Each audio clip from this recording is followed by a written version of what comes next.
Winston Peters calls for the regions to get a greater share of wealth they help create is being applauded in the provinces, but the government's not having a bar of it. The New Zealand First Leader wants the GST paid by tourists to be returned to the region in which they spent the money. He wants the regions to get a 25% share of the government's royalties from water, oil and mineral extraction. Political reporter Benedict Collins has more.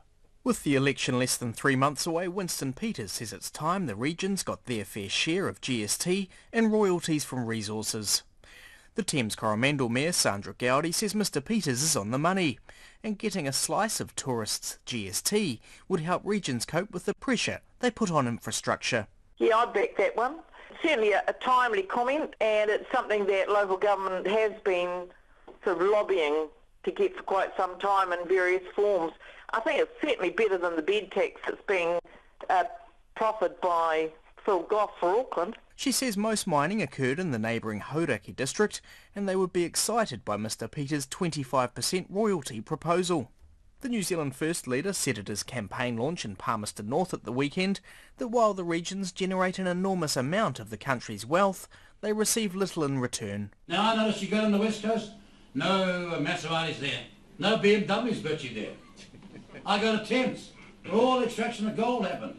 I don't see any Maseratis there, or any of the flash cars, no, because they've just been gouged out for central government's advantage. But Sandra Govt says far from being in the economic doldrums, Thames is booming, thanks to Auckland's phenomenal house prices. We've had a whole new resurgence of people from Auckland relocate to Thames and are loving it, absolutely loving it. And Thames has got this feeling of just about being on the cusp of sort of taking off. So we're in a pretty good space, we think. Gisborne's Mayor Meng Foon says the GST idea is fantastic, and he's got a similar proposal that he'll be presenting to the local government conference next month. Tourists that come here, the ratepayers still have to pay for their rubbish, the water usage, the use of the roads and other public amenities, toilets like that.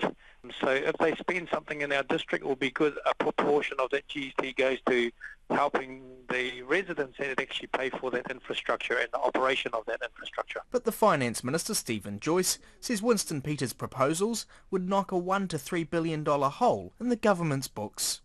Mr Joyce says the regions are already getting their fair share. Well, the government went and did the exercise and looked at all of its expenditure. We did this about 3 years ago, at all its expenditure across all the regions in the country, and we found that all the regions got about the same amount of money on a per head basis, except if anything, the Aucklanders, the Wellingtonians and the Christchurch people got a bit less, and the smaller regions get more. Winston Peters also says it is demonstrably wrong that foreign companies can bottle New Zealand water for export for a pitiful token fee while making millions of dollars of profit. Mr Joyce says the government has set up a technical pricing group to look into the cost of water, but he says any returns from this activity wouldn't be a significant amount of money. From Parliament for Checkpoint, Benedict Collins.